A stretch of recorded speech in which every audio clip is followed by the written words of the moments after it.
देंगे। हमारे साथ अरिजीत कांजीलाल जी जो कि टीएमसी के समर्थक हमारे साथ जुड़ गए हैं। स्वागत है अरिजीत जी आपका।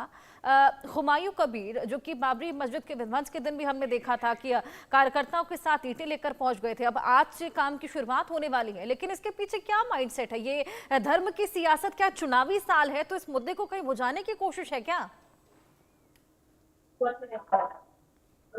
एक्चुअली यहाँ पर जो हुमायूं कबीर जो बात कर रहे हैं वो बीजेपी का वोट रेस करने के लिए वो ये सब काम कर रहे हैं। आप बताइए, वाकफ जो जमीन है वो किसका दिया हुआ है? वाकफ जमीन वेस्ट बंगाल गवर्नमेंट के अंडर में पड़ता है या सेंट्रल गवर्नमेंट के अंडर में पड़ता है?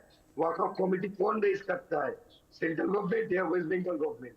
आप तो देखिए उसका जो संपत्ति है, जो ब्लैक मनी है, कल ही पुलिस जाके वापस सीज कर दिया गया है। और आज जो जहाँ पर निर्माण किया है, तो जोगी जी जो बात कर रहे हैं, जो जुलिस साफ कर देंगे, मिटा देंगे, वो काम मुंह में नहीं, वो काम पे करके दिखाइए। हम लोग तो चाहते हैं अरे जी काम ही करना है तो स्कूल बनवा देते, कॉलेजेस बनवा देते, हॉस्पिटल बनवा देते।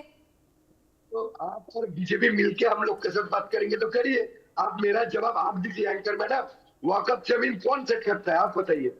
इतने दिन तक तो आप एंकरिंग करते हो, वाकफ जमीन कौन करता है? लॉ बताइए, कौन सैंक्शन करता है?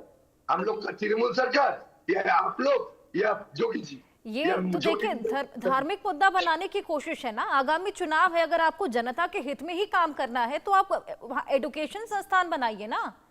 ये तो एक तरीके से बीजेपी और टीएमसी की जो तलखियां है कि उन्होंने तोड़वाया तो हम बनवाएंगे। काम कीजिए मैडम, आपको तृणमूल का इसमें बोलना है तो आप एंकर कर देखिए नहीं, मैं तृणमूल के अगेंस्ट नहीं बोल रही हूँ। देखिए टीएमसी से तो वो वैसे ही निकालेगा, ये निष्कासित क्यों किया आपने उनको? टीएमसी से निष्कासित किया हुआ है, वो तो वैसे ही अलग पार्टी फॉर्म कर रहे हैं, तो आप कैसे उसके समर्थक में बोल रहे हैं? आप क्यों नहीं? हम कहाँ पे उसके समर्थन में बोले हैं? हम बोल रहे हैं वाकफ जमीन का सैंक्शन कौन किया है? आपको मालूम है वाकफ जमीन कौन सैंक्शन करता है? चलिए आप बताइए, बाबरी मस्जिद एक बार फिर बनाने के पीछे क्या मानसिकता, इससे क्या क्या लाभ मिलेगा? तो बीजेपी का बी टीम है, हुआ 2019 का बीजेपी का ही कैंडिडेट था। तब तो बीजेपी का जो सेंट्रल का टीम उनके उनके मदद करने के लिए आप बनाए थे। अभी तो मीन को भेजा है उसको मदद करने के लिए, तो उनको पूछिए। हमको पूछने के क्या फायदा? जेयू को पूछिए। तो वेस्ट बंगाल गवर्नमेंट का जो पुलिस है, कल तो उसका संपत्ति को ब्लैक मनी तो बाजियाब किया है। बीजेपी का कौन किया है? कौन किया है बीजेपी का? आप बताइए। तो हम तो आपसे ही पूछते हैं, बीजेपी वाले जो है डिबेट मैनेजर, उसको पूछिए ये सपोर्ट देने में क्या फायदा है? बंगाल में राइट लगाने का उन लोग का मतलब है, यहाँ पर हिंदू मुस्लिम का झमेला लगाने का बंदोबस्त कर रहा है ये जोगी जी और बाकी लोग जो बीजेपी लोग हैं। और आप लोग मीडिया लोग और तृणमूल के अंदर ये खेल के आप लोग असली खबर नहीं छाप रहे हो। चलिए, अगर आपको उनका उद्देश्य सही लगा था तो आपने उनको पार्टी से क्यों निष्कासित किया? उनको अपनी नई पार्टी फॉर्म करनी पड़ी है, जनता उन्नयन पार्टी नाम की उन्होंने नई पार्टी बनाई है। क्यों निष्कासित किया था अगर उनका उद्देश्य सही था तो? क्योंकि इसी वजह से तो उनका निष्कासन हुआ था। अरे वो जो काम कर रहे थे पार्टी का अगेंस्ट, वो जो रायट वगैरह जो उनका जो बातें थे, वो राइट लगाने का एक तरीका था, इसलिए हम लोग का पार्टी ने उसको बाहर निकाल दिया। और आप ये भी सोचिए, आप लोग का मीडिया लेकिन अब आपके लिए तो वो कॉम्पिटिटर ही है ना। एक नई पार्टी अगर उन्होंने फॉर्म करी है, एक नया मुद्दा लेकर वो आए हैं, और कहीं ना कहीं अगर आपको मालूम है कि एक मुस्लिम जो मेजोरिटी है अब उनको ही फॉलो करने वाली है बाबरी मस्जिद के इस मुद्दे को देखते हुए, तो एक तरीके से आपके कॉम्पिटिटर हुए, फिर आप उनका समर्थन क्यों कर रहे हैं? आप ठीक से बोल रहे हैं, हमको लग रहा है आप उसका समर्थन कर रहे हो। कहाँ पे उसका समर्थन कर रहे हैं आप? मैं कहाँ उनका समर्थन कर रही हूँ अरिजीत जी? अरे आप तो अभी बोले रहे हो, आप अपना रिकॉर्ड आप सुनिए। देखिए मेरा सिंपल सवाल है कि बाबरी मस्जिद क्यों, उसकी जगह कुछ और क्यों नहीं? अगर आपको एक एग्जांपल ही सेट करना है, चुनाव आ रहे हैं, तो क्यों नहीं कॉलेज बनाए जाए, स्कूल बनाए जाए?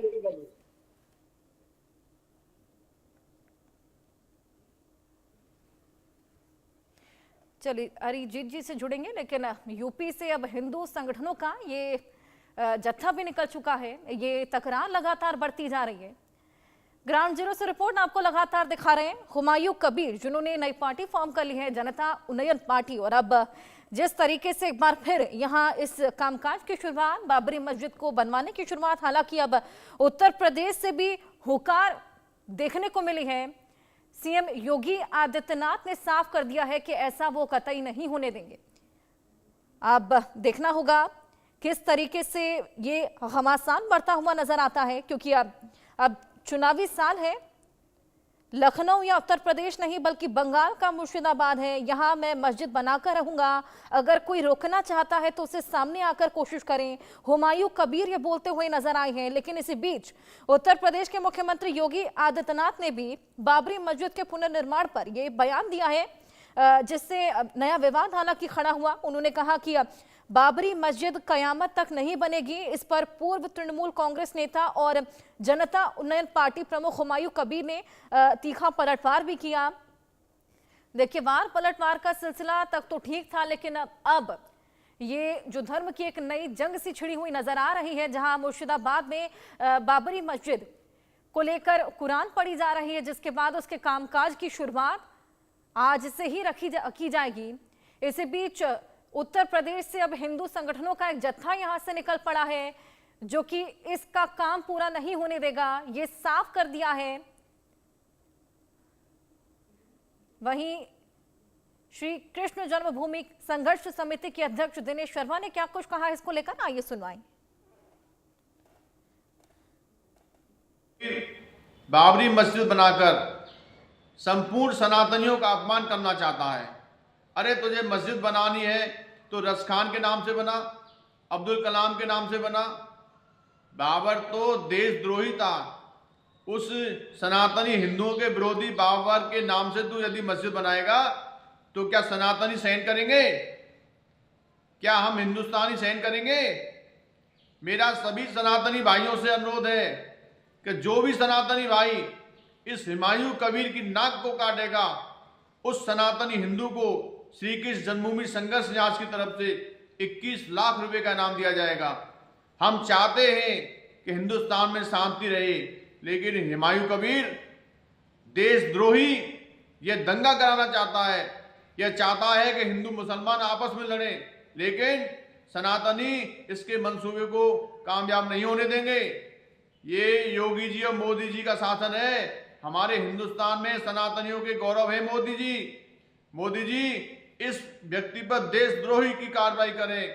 यह व्यक्ति चाहता है कि सनातन धर्म में हुमायूं बाबरी मस्जिद बनाकर पूरे देश में यह मस्जिदों का जाल फैलाना चाहता है, शरिया का कानून लाना चाहता है। इस पर कठोर से कठोर कार्रवाई करनी चाहिए। तो लगातार इसको देशद्रोह करार किया जा रहा है। सनातन की खिलाफत में हमेशा से रहे बाबरी के नाम पर ये मस्जिद क्यों बनाया जा रहा है, ये बड़ा सवाल यहाँ पर खड़ा हो रहा है। मस्जिद बनाना ही है तो किसी और के नाम पर क्यों नहीं, ऐसे ही तमाम सवालात। लेकिन अब क्योंकि आज कामकाज शुरू हो चला है, पश्चिम बंगाल के मुर्शिदाबाद से तस्वीरें आपको दिखा रहे हैं। बाबरी जैसी मस्जिद जिसको बनाने का काम आज से शुरू। जनता उन्नयन पार्टी के चीफ और टीएमसी के पूर्व नेता हुमायूं कबीर मस्जिद की कंस्ट्रक्शन साइट पर पहुंचे हुए हैं। ये मस्जिद अयोध्या की बाबरी मस्जिद की तर्ज पर बनाई जा रही है और मस्जिद को लेकर देश भर में हंगामा है। हिंदू संगठन विरोध कर रहे हैं। मस्जिद को बनने से रोकने की कसम उन्होंने खा रखी है।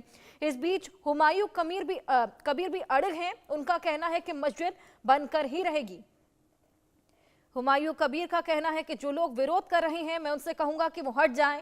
लोग अपने धर्म को मानने और मंदिर चर्च या जो चाहे बनाने के लिए आजाद हैं। मैं इस्लाम के नाम पर किसी का विरोध नहीं करूंगा। मेरी कोशिश है कि अल्लाह को खुश करें और लोग इस मस्जिद में इबादत करें। ये